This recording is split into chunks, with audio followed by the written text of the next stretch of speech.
days later, they made funeral plans. The family.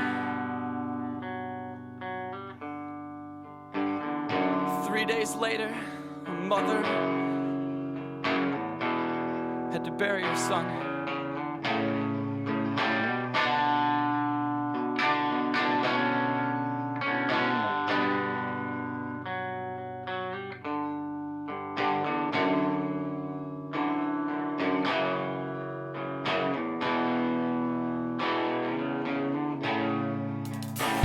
Not far away, the shooter holed up in a hotel near to the highway with a friend and the gun.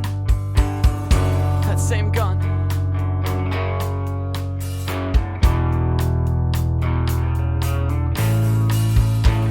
He fled immediately, but was identified by witnesses. His picture on TV, only 20 years old. They called him Grandpa. He was older than the others by a year, maybe two, and he was safe for a while until somebody saw him there.